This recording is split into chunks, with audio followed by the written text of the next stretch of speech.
Welcome. My name's Joe, and today we raise our glass in memory of the late Adam West, who played Batman in the live-action movie and TV series from the 60s. I was fortunate enough to meet Adam West at a local comic book convention years and years ago, and I thought today I'd share my story. But instead of making you stare at my ugly mug for the next 5 or 6 minutes, I thought I'd show you my collection of Batman figures based on the classic television series. Let's get started. Alright, so I grew up in a small town. Cable wasn't available. We didn't have satellite yet. All we had was antenna TV and local video store. And this video store was just like the one that Randall works at in Clerks. It had this dark wood paneling on the walls. All the VHS tapes that they rented out came in these brown and black plastic cases with handwritten labels. And this video store had a copy of the Adam West Batman movie. I always asked my mom to rent it for me. We rented this Batman movie often enough that my parents were getting really tired of it. And we could have bought a copy of our own with the amount of money we'd spent renting it over and over again. This was years before Tim Burton's 1989 Batman movie with Michael Keaton and Jack Nicholson. And I wasn't aware of the old 40s movie serials until years later. So this movie with Adam West was the first live-action Batman that I had ever seen. So if you haven't seen the movie, I highly suggest you check it out if you're a Batman fan. I bought this copy on Blu-ray several years ago for like $5, and that's where the jokes about the bat shark repellent spray and some days you just can't get rid of a bomb, that's where they come from, is this Batman movie. So I've seen the movie a bunch of times, and I eventually caught up with the TV show in syndication. The Adam West Batman movie and TV show are exactly the same. Little kids take them seriously, but adults can laugh at how corny and ridiculous and campy everything is. I've noticed something similar about the Joel Schumacher movies, but the difference is that Adam West's Batman movie and the TV show, those guys are in on the joke with you. You know, they're laughing with you, kind of. Whereas the Joel Schumacher movies, you know, they're just crappy movies that are more fun to laugh at than anything else. But the Adam West Batman stuff is more clever and sophisticated, I think. So in the early 2000s, I was in college, and Adam West made an appearance at a local comic book convention called Planet Comic Con. And I dragged this girl I was dating up to the show with me specifically to get Adam West's autograph. The first thing we did when we got there was go straight back to the area where the celebrities sign autographs.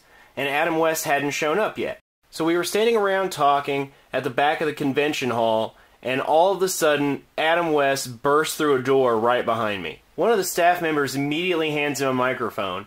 He walks up to me, puts his arm around my shoulder, and starts addressing the crowd at the convention. He says, "Oh, it's great to be back in Kansas City again. Beautiful city of fountains." And then he plugged the Batman TV series, which was being played on Nick at Night at the time, and invited everyone to come back and see him.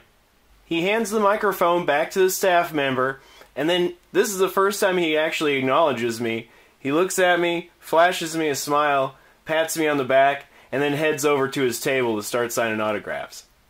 So then we got in line to get Adam West's autograph, and I noticed that he was signing everything that people brought up to him. A lot of times at these conventions, if you get a celebrity autograph, they'll only sign photos that you buy from them. Adam West was not like that, though. People were bringing up comic books and action figures and dolls, and he signed everything. He was really, really cool. But he was also selling 8x10s too, so we picked out one that we both liked and then went up to meet him. So this girl I was with, she hands him the 8x10 and asks him if he would sign it to Joe and so. And Adam West looks up at us and asks if we'd just met each other in line. So we said, no, we'd been seeing each other for a while. He says, "That's just great." He signs the 8x10, he slides it back to us, and then he says, "We'll be good to each other. It's a cruel world out there." Now I know that's not a wild, crazy story or anything, and I'm sure Adam West met hundreds of thousands of fans that all have similar stories, but I always got a kick out of it, and I'll remember meeting Adam West for the rest of my life. I think Adam West was a brilliant actor and voiceover actor because of the cadence of his voice, his delivery, and timing. I'm a really big fan of Adam West's voice acting in particular.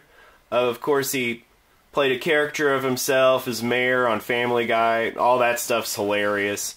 He also reprised his role as Batman in an animated movie that was direct-to-video that's based on the classic TV series called Return of the Caped Crusaders.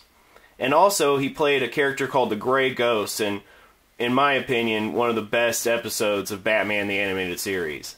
If you haven't seen that, you should definitely try to check that out. It's fantastic. There's also a pilot for a TV show that never got off the ground called Look Well, and it was written by Conan O'Brien and Robert Smigel, and in it, Adam West plays an actor who became famous for playing a television detective, and he gets himself involved in all these real cases because he's gone mad and thinks he really is this character, kind of like Wesley Snipes in Blade. But it's really, really funny. Unfortunately, it never got picked up, but you can still find it on YouTube.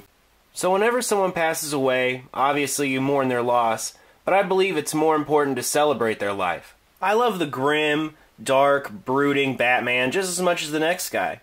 But Batman's one of those characters that's open for interpretation, and Adam West was the Bright Knight. By all accounts, he seemed like a really wonderful person. From the very brief time that I spent around him, I could tell that he was genuinely witty and charismatic and cared about his fans. Not only did Adam West leave an enduring mark on the character of Batman, but he also left a mark on me and all of his other fans. So finally, my deepest condolences to the friends and family of Adam West. He was a talented performer and a genuinely nice guy. He will be missed. Also, I'd like to give a shout out to my beautiful and loving wife, who knows how much this means to me and still lets me hang it in my collection room even though it has some other girl's name on it. So that's it for today. Until next time, be good to each other. It's a cruel world out there. Bye.